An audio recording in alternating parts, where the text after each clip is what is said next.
Hey guys, it's Jim here, and today's going to be the second video in my little Getting Started in Basics series regarding the Neural DSP Quad Cortex. And the focus of today's video is going to be the modulation effects. And just in case you missed the first video where I went over the reverbs on this unit, I'm going to break down how we do this. First of all, it's all going to be used with one guitar, the fan favorite, the Shell Pink Fender Jag.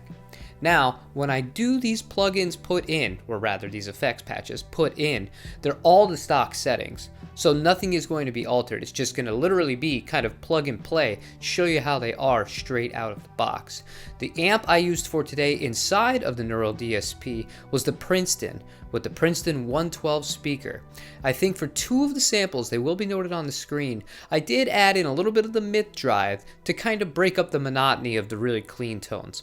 And other than that, all of the tracks had a little splash of the spring reverb emulation all the way at the end of the patch. So without further ado, let's hear what they all sound like.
Now before I get into the summary here, I gotta say personally, I really like the nuvibes. That was something that felt really good to play with, and that's just kind of a general thing that I have with this quad Cortex. Compared to the Helix, compared to when I was going straight into the Apollo and using those DSP guitar sims, Amplitude, anything like that, this is the first time it feels right. And I don't know how to quantify that. I don't know how to explain that to you other than the reaction that I get from the instrument and my headphones or the monitors, depending on how I'm tracking back to these things. It just feels organic. It feels correct. And that's something I can't really put a price on. Well, Neural DSP did. Now, as far as which I believe are the strongest and the weakest, I think that's going to be partially biased on my half. I've never really been a big fan of phasers. I think this one sounds a little bit dull, but again, this is just straight from clicking it out of the menu and plugging it right into a patch. I didn't really tweak anything like that. I was happy with the vibrato sounds. I thought it was kind of over the top the way I was using the Leslie, the rotary speaker. Really fast, really awkward, and I found myself, I'm sure you noticed, on a few of these, playing classic songs that were not using these effects. For whatever reason, I just felt like doing it and mixing things up today. And another effect I feel that this did really well was the tremolo. I'm used to, again, the Music Man's analog tremolo and spring reverb from that unit, and I've always had kind of issues with digital versions of tremolos. I haven't really found too many tremolo pedals I really liked. I had the Empress tremolo, the orange one. That was excellent, but I don't really often find myself using them inside of DAWs or inside of units like this. On the Helix, I never used a tremolo. But this one is pretty good. I actually was very satisfied with it. And just a food for thought thing here. When people do complain about the effects on this, the Kemper, and things of this kind of nature, I feel like they're doing it from a place of either listening to other people on YouTube or just, having really high-end gear themselves. For example, the reverb video that I did the other day. I'm used to the analog reverb. I've also used the Strymons before. I used the Big Sky for quite some time.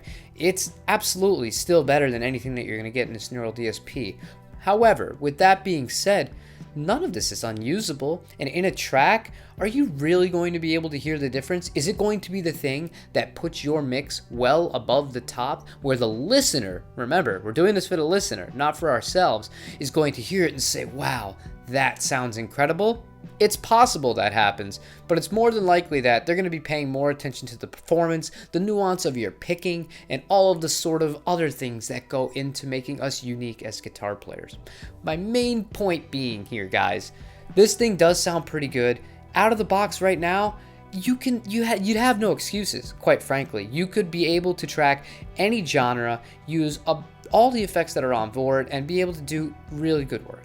And while it is fair to point out criticisms and kind of deficiencies when it comes to this or any other device, because quite frankly, this is a lot of money, and the competitors are also a lot of money, some less so than others. For example, the HX Stomp, that is still, in my opinion, one hell of a value for what you're getting out of it. Granted, it doesn't do the same amount of things as this, but we have to keep things into perspective. And that's going to wrap up the modulation section of the Neural DSP Quad Cortex Basic series I'm working on. The next video is going to be on delays. Then after we're done with kind of going over every single one of these, that's when the comparisons between other gear is going to start. And I think that's when things are going to start to get really, really interesting. But I'd like to thank you guys for supporting me and leaving all of your recommendations and requests for me to demo on this.